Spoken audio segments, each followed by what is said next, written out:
Phil from Flights of Fancy at Fulham here for one of our Ask Phil videos, and with a little bit of a difference today. We're going to do a video about automatic door openers, specifically the VSD door opener from AXT in Germany. And as I don't know an enormous amount about them, we're going to get someone that does know a lot about them to help us. I'm going to ask him questions. And the person that we're talking about here is Daniel, our office manager. He's the one that's always on the end of the phone when you phone up and say, I've got a problem with so-and-so, or why doesn't this light come on, with that sort of thing.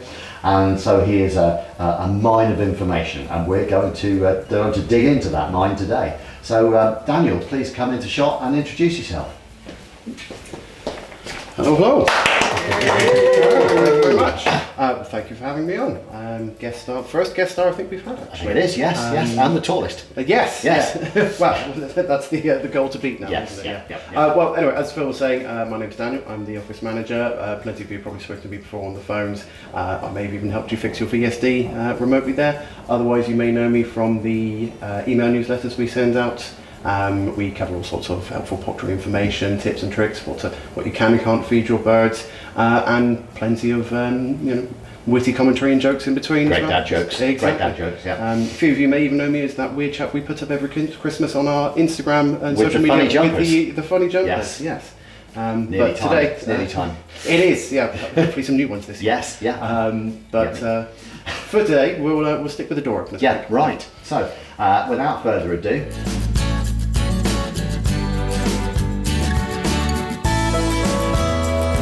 we just have a quick look on the inside of the unit, so we're familiar with all the parts because there's a lot going on. So at the top here we've got the motor and the spindle with the cord on it, and then that passes down the left hand side through the two white plastic arms, the weight sensor up here, and then the motor cut off here for when the door is open, both of which have got a magnet on, and that's how it activates the on-off switches for the motor. We've got our light sensor for when it's mounted on the outside, just looks like a little LED. And then your light sensor bypass switch, the JP2 switch, we will get to in a minute, just next to it.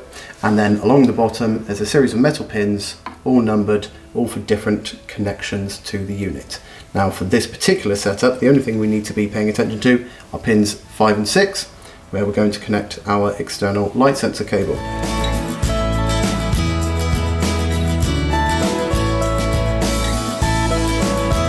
Right, so as we've now covered all of the details on how the unit works, how about we get one all fitted and get it set up? Now obviously you've fitted plenty of door openers in your time, so get the doors. Yes. If you're happy to set up the door on the inside of this Maggie 6 front for us, and then I will talk you through with the door opener itself and getting it all ready to go. Great stuff. Right, here we are. I've already put one door runner on here to show you the importance of where the screws go. Obviously, you've got to make sure that the door is on a surface that's wide enough to carry it and its runners, so the other runner goes there. But when the door slides down, on some houses, because we're assuming that this isn't always going to be fitted on a Flights of Fancy house, on some houses you'll want the door to come right down to the bottom, and on some doors you'll want to stop on it. So if that's, for example, fitted on the outside of a hen house and there's nothing underneath it, you'll want the door to stop on that screw there. Otherwise it'll carry on going down right the way out until it hits the ground. We don't want that. So which way you put the runners depends very much on what you want to do. It is actually a lot more basic than that sounds, but basically if you want it to stop before it gets to the bottom, put that screw on the inside. If you want it to carry on going until it hits the piece of timber underneath it, if there is a piece of timber, put that screw on the outside. Other than that, these doors are universal, so the runners are universal. So if, for example, as in here, normally there is a hole in the runner there and a hole in the runner there, we've had to drill an extra hole so that it can fit onto the framing behind it there, because there's nothing up there for it to fit on. But it still works perfectly fine as a runner. Okay, so that's one of the runners on, and I'm going to now get the other runner. Just hold the door in place. I'd love you to hold the door in place. Thank you very much, Dan. There we go. Put that in there. There we go. Okay. Let's get me screws. Away we go. Normally, of course, I'd be laying this flat on the worktop or on a workbench or something like that. So it's a lot easier, but still not a difficult thing to do. Right, once it's screwed on.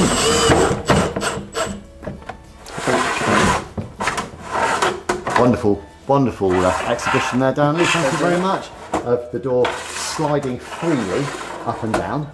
You don't want it to be binding at all, because otherwise your door opener is going to be working too hard to open it, and it will not drop down of its own accord under gravity when it's closing. Okay, so the two important things to remember then, making sure that your door can stop at the bottom. Correct. That's where it needs to be closed, and just moves freely. Yes, absolutely. Hints and tips.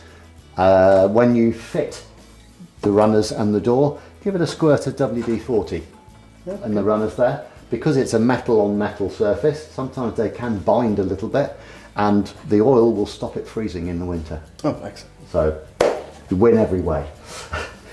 So that is an internal fit of a door. Exactly the same on the outside, as we said before, allowing for where you want the door to stop. Right, Dan, I've done my bit. The runners are on, the door's sliding up and down freely. How do we fit the door opener? Well, in true Blue Peter fashion, obviously here's one we prepared earlier. So I've got you a ready set up BSD. I'll just hold it for you. And I've already popped the batteries in. When it arrives, obviously if you buy it as a kit for one of our houses, you'll have all the bits and pieces with it, so there's quite a lot of parts. If you're just purchasing the unit, it will come all in one, nice like this, and then there's a little pack of batteries, screws and magnet, so those are really all the bits you need to get it installed. Okay. So I've sort of set this one up for you already and just popped the batteries in basically. Great. And if I pass that over to you, and what we're going to do is just fit it here directly above the door. We'll leave the cover off for now so everyone can see what's going on inside. Right. And show everyone the bits. Make sure I get it the right way up. Yeah, absolutely. That helps, doesn't it? It does, yeah. So we've got the cord at the bottom, the motor at the top here. And we're going to go there. Fit it nice and central in the middle there, above the door. Lovely. Okay. So what I'll do is if I'll just hold this here for you. Great stuff, thank you very much. Screw that in place. Something to consider when you're screwing anything in a plastic housing. Don't over tighten it, because otherwise you could break the housing. Unless you're using a manual screwdriver, which takes longer, but it's a bit more gentle.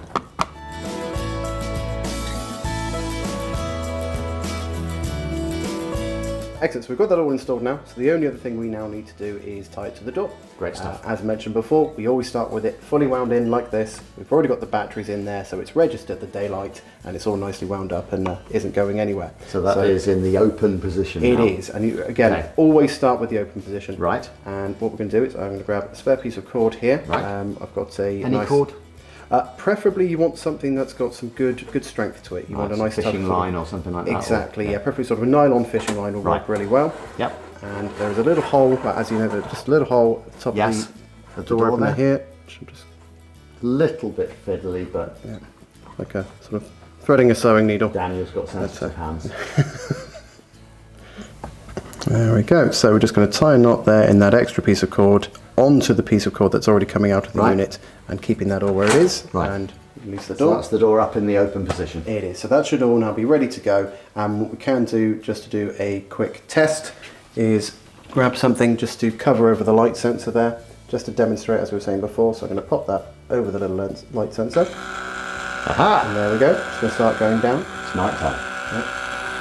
And then just going to take that back off. It will take a few seconds just while it has a little think about what it's doing, and then it will register the light still being there, and bring the door back up again. Yeah, you were saying earlier on that there's a delay on the changeover in case there's lightning. Exactly. The idea being, you know, if you're you pull into your driveway late at night, the lights go through, or anything like that, just or your backyard light comes on, anything like that, it has to be a sustained light level for it to register for a period of time. Exactly. Yeah. And there we go, and that knot's now going to go back up inside the unit. There we go. And stop. Now, whereabouts is this knot that you were talking about, Dan? So, at the bottom of the unit here, where the cord comes in, passes through a white plastic arm there, which levers up when the door is fully open. And just underneath that there is a knot and a small plastic bead, which is what lifts it up as the cord passes through. And that turns the motor off then? It does, yes, and then fully shuts off. Yeah, the little arm there went up, didn't it? Exactly. Clever. So you know it's all working. Right, Dan. So that's basically it fitted. If that was on the front of a house, if it was fitted on the outside of a house, Exactly. that's basically the fitting, isn't it? You just put your cover back on, and go and have a glass of wine. Precisely. Yep, right. But this is inside a house, isn't it? So we're not quite finished No. with this one there. Now, I believe, obviously, you have already drilled a little hole in the front of this one for us. There we are. It's which about 9mm, or any size hole you can get, and put some silicone around it, then it won't fall out again. Alternatively, you can always stick it out through the wire mesh at the top. Now, I've grabbed our light sensor cable here, and Yep. we've got our little magnet attached here. Okay. It's all for a Maggie 6 kit, all comes all bundled up together there. Right. So we're just going to pop the end of this light sensor through your handy pre-drilled hole. Yep. So that's got to go through so that the other end's sticking out into the light. Exactly. It's Right. essentially just an extension for your daylight sensors. Cool. So, on the outside there to get a good reading. And on the other end, you've got two wires. There'll be a white wire and a brown wire, and they connect onto two pins on the inside of the unit here, pins 5 and 6. 5 and 6. Right. And Does the it only- matter which way round they are? It does. Right. The white wire has to go onto pin 6. Okay. Otherwise, it will not know what to do and it will get very confused. Right. And what we're going to do, there's a little hole on the bottom of the casing there, so we can just feed those through, again, keeping it all nice and tidy. And pop your wire up inside, so we can pop white wire onto number 6, brown wire onto number 5. And it also comes with a little rubber cap just to cover up the sensor there. Right. There is one other important thing to do with this light sensor. Okay. Just pop this out of the way. So normally you can put a little clip just to keep the wires nice and tidy, Yes, and yeah. whatever works best there. I did put one ready there, so once we've explained, I can do that. Tuck it in out Yeah. the way for now. There is a little override switch on the circuit board of this unit, which basically tells the unit which light sensor to read. Okay. So if you've got it on the outside, nothing doing, reads that light sensor, does what it needs to do. If you're using the second light sensor, you need to tell it to use the other light Okay. sensor. Okay. So just here next to the sensor there is what they call the JP2 switch, which is just a little override. There are 3 metal pins and a little black plastic sleeve, and it will tell it which sensor to move. Right. So what I'll do is I've slid that off there, where it's currently on the INT side for internal sensor, Okay. internal to the unit. Yes. And then I'm going to pop it over there onto the other side.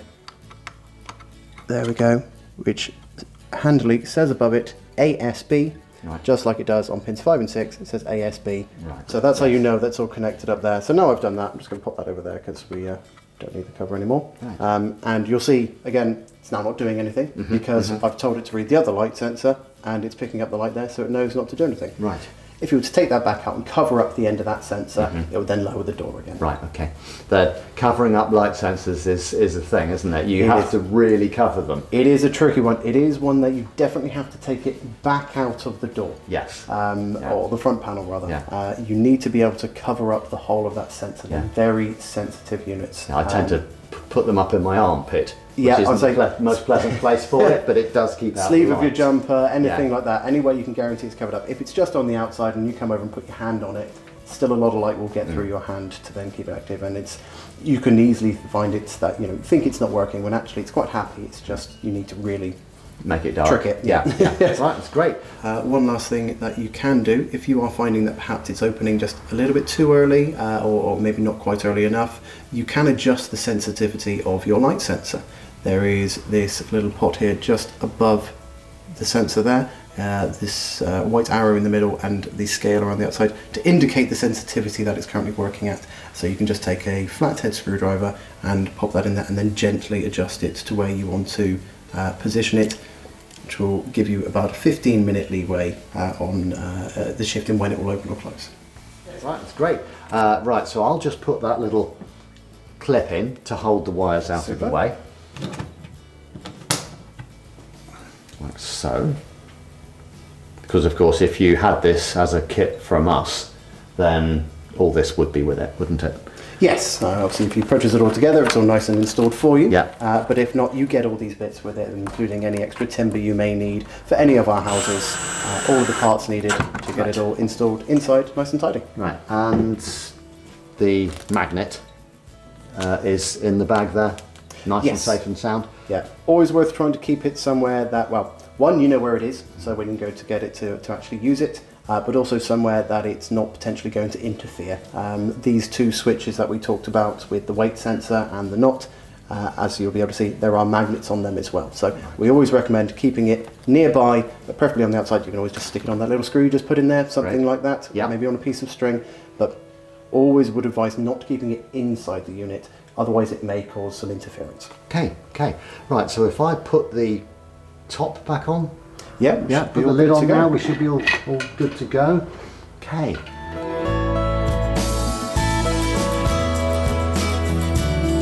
Right, so if I've got a hen house, whether it's a Flights of Fancy hen house or another hen house, what's the things that I've got to consider when choosing the unit?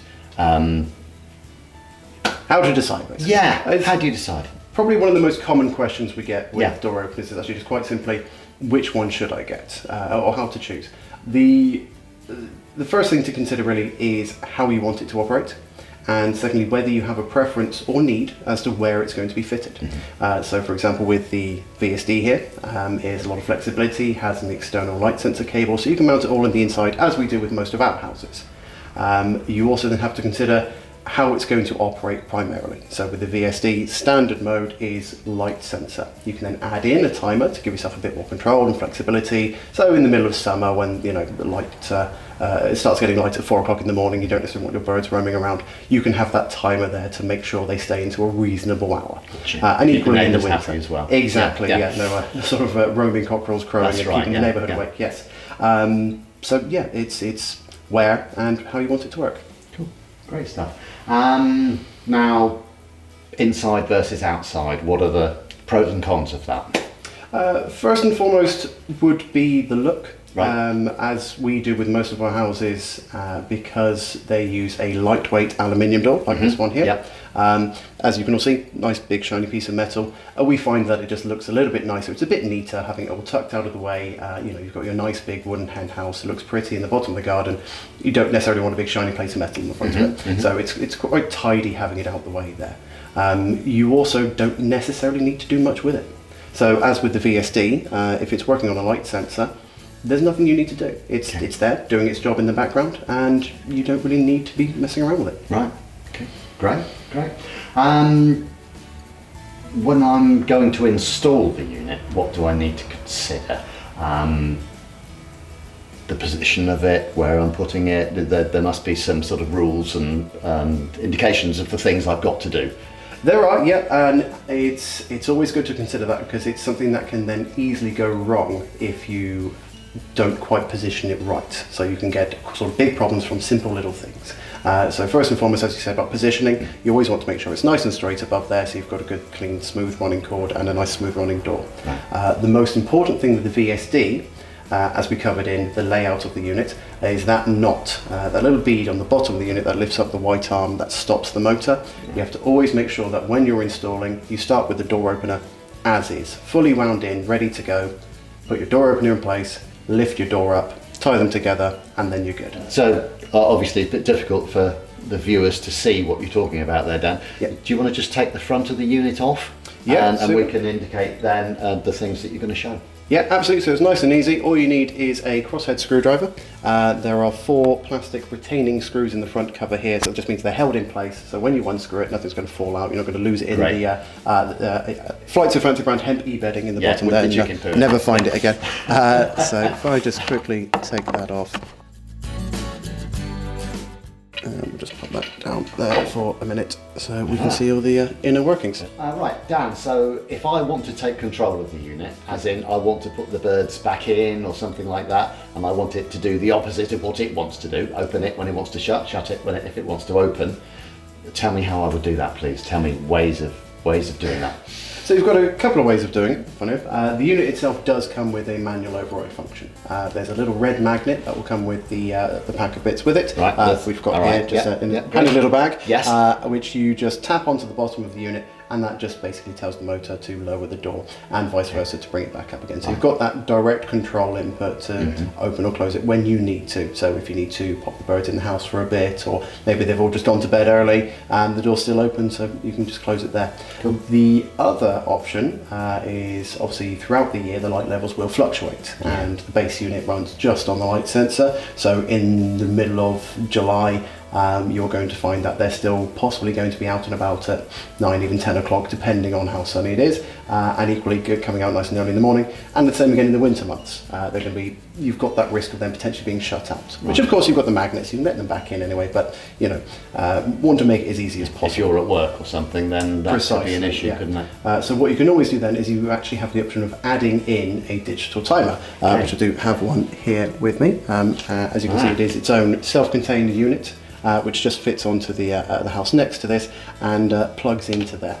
And what you can do is either override the light sensor altogether and just have it running off your timer, or you can have it so they work together so that it fluctuates throughout the year naturally. So if my next door neighbours didn't particularly enjoy the sound of the hens out in the garden at 5:30 in the morning, I could use that timer to keep it shut.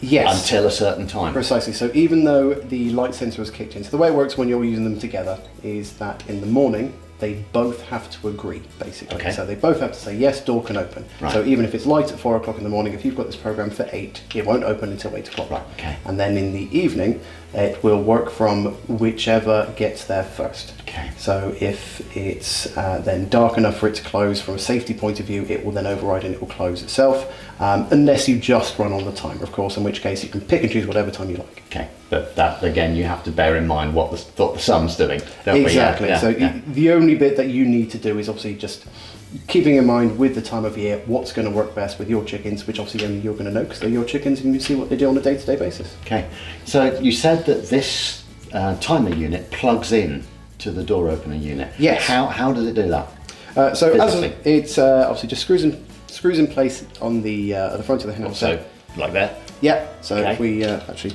just pop it there, and Yep. that's sideways, but we'll just pop it there. Yep. And there's a little wire that comes with it, has 2 little clips in Okay. there, and same as the light sensor and the other cables that you can connect to it, just feeds up through and connects onto these 2 pins there. Right, cool. So nice and easy to install and nice and easy to remove if you want to switch Right, back to so- just light sensor. Great. So you could just actually leave the timer doing what it wants to do and just disconnect it. Absolutely, yeah. Yeah. And so you don't have to fully remove it altogether every time. You Mm. can just sort of reach in, unplug the wire from either unit, and just leave it there to do its business. Great, great. Super duper. And the screws don't fall out of the lid either. They don't, no, on all of the covers for both the unit and the timer, they're all retaining screws, so Right. nothing lost there. Yeah, no chicken poo on your screws. No. Excellent. In the evening, when Bertha's going to bed, because that's when the door would be coming down. Yes. Yeah. If she stood in the doorway, is it going to do a guillotine job on her? Absolutely not, no. One of the benefits of the VSD is that the closing mechanism operates on a weight sensor. So that means that with the weight of the door being there, it knows to keep travelling. As soon as you stop moving that door, the cord will go slack, there's no weight to it, and the motor stops. So that does mean if your chicken's running a bit late, they were sort of out having a few extra treats and a little scratch around, they run up on in as the door's closing on them, might sort of graze the back of the head, but then it will stop. Right. And so it will sit there, give them the time to go in, and then it will resume afterwards, closing down, keeping them nice and safe. Great, great. Super. What if they get shut out? Because some of my chickens don't go in early. They like to enjoy the last few beams of sunshine before going to bed. Yeah, absolutely. Well, again, if Bertha perhaps doesn't quite make it on time, so she doesn't sort of catch the end of the door there, you've quite simply, as mentioned, we've got that manual override. So you've got that magnet there to just come along and sort of reopen the unit, let them in, and then close it again afterwards. Alternatively, you can always just slide the door up if you really want to, but Yeah. that would be the simple way. Great, great. What's the warranty period on this product? So these units carry a 3-year manufacturer's warranty. Yeah. That is with AXD, as you mentioned Yeah, earlier on. yeah. They're very good. It's nice and simple, like for like repair or replace. And obviously we do our own diagnosis and repair service for units that are perhaps out of warranty, a little bit older, even the older VSB units, Yes, yeah. which I know you know quite well. Yes. So if you're really struggling or wanting a slightly quick and easy solution because you think it's just a little problem with it, you can always give us a call and we can see if we can sort that out. Great, great. And the timer that you mentioned, does that have a warranty on it as well? It does. That's also a 3-year warranty on mine as well. Great, great. And how does that operate? Is that powered by its own batteries, or does it take the power from this unit, or what? No, it's entirely its own unit, right. Which also gives you a lot of flexibility because it means that you can remove it at any time you like. So if you need it just for those few months where it is getting dark earlier and you want to control it, but then as it gets back into spring, say, and the sort of levels out a bit, you can just disconnect it and let it just run on normal daylight. Great, great. Sounds very flexible. If it's fitted inside the house, how do I know it's working? Good question. As I mentioned earlier on about the extension cables and bits that they do, one of the other extensions that I do for it is a little LED, which you just plug into the unit there along these sort of series of pins on the bottom there, and you can just feed up through, perhaps through a vent, or you can just drill a small hole, and that will just flash intermittently. And it will normally just flash green, I think it's about every half hour or so, just to let you know that it's still working. Right. It also flashes when it activates, so if you're looking out there and going, well, should it be going down, or I can't quite see because it's at the other end of the garden, is the door going down? You'll see because it will flash green and it will tell you that it's going down and activating now because it's the right time. You know you've programmed your timer for 7:50 and it's now on time, and there it goes. What it also does is it has red indicators on it in case there is a problem. So if you're there, doing the washing up and you can see a red blinking light, you know actually the door hasn't shut, and you need to then go and double check. Maybe the batteries have run out because it was 2 years ago and you haven't checked for a while. You can then know that there's a problem. We always recommend changing them once a year anyway. Absolutely. So normally lasts about 1.5 years, but it's good practice. Once a year is normally good cover. Great stuff. How do I control the unit from the inside? That manual override cable that I mentioned, simplest way of doing it, so you can have the benefit of it nice and tidy. All of this is sort of tucked out of the way, and all you then have, if you get all of those extension cables I mentioned about, all you need is just 3 small holes drilled on that, and you'll just have 3 little sort of diodes poking out the front, easy access, and you've got full control and knowledge of what it's doing. Great, great. Absolutely super. So, how do you do the magnet thing? So again, we'll assume that as we haven't got the external cable connected here, we'll assume this is on the outside. Last bird's just gone in there, but it's still a bit light, so rather than there being any risk of coming back out again or anything else getting in, most importantly, there's just a little box marked under here. I'm going to take my magnet, I'm going to tap it on there, and it's just a quick tap. Don't need to hold it, don't need to do anything else. Quick tap, and away it will go until it gets down to the bottom, where the weight sensor will go slack, and it will stay closed until tomorrow morning. Great. So if I was testing it, yes, and you did that, and it went down, could I then make it go back up again before tomorrow morning? You can. Now that is a very good question, because one thing the magnet does have, if you are using it under normal circumstances, is there's an override to the light sensor. So the reason it will stay closed when you activate it in an afternoon is because it then shuts off from the light sensor, because otherwise you close it in 2 minutes time, you just go, but it's light, I need to open. So there is an override to it. So that is always something just to be aware of, because otherwise you may end up getting a bit confused if you're, you've closed it and you're going, oh, hang on, it's not worked. But that's okay, that's because it's the timing doing for when what it should be doing. Exactly. But in this particular case, we know we want to open it again, so we just tap it on there again, and away it will go. Okay, great. And that then resets the whole situation, so if this is during the day, as it gets dark at night, it will then just continue and shut normally. It does, absolutely. So it's one of those things of just remembering that once you've used it the one time, it's got that override in place, but if you come back and open it again, then it's all good to go. Great. Well, thank you very much, Dan. While it carries on doing its thing there, I'd just like to say I hope that explains about the operation, pros and cons, and fitting of the VSD door opener. Any questions, give us a ring, have a look on the website. We're always here to help. So thank you very much for watching this Ask Phil Asking Dan. Right, well, thank you for watching our video today. If you'd like any more information on the products we've mentioned, check in the description below where there are links.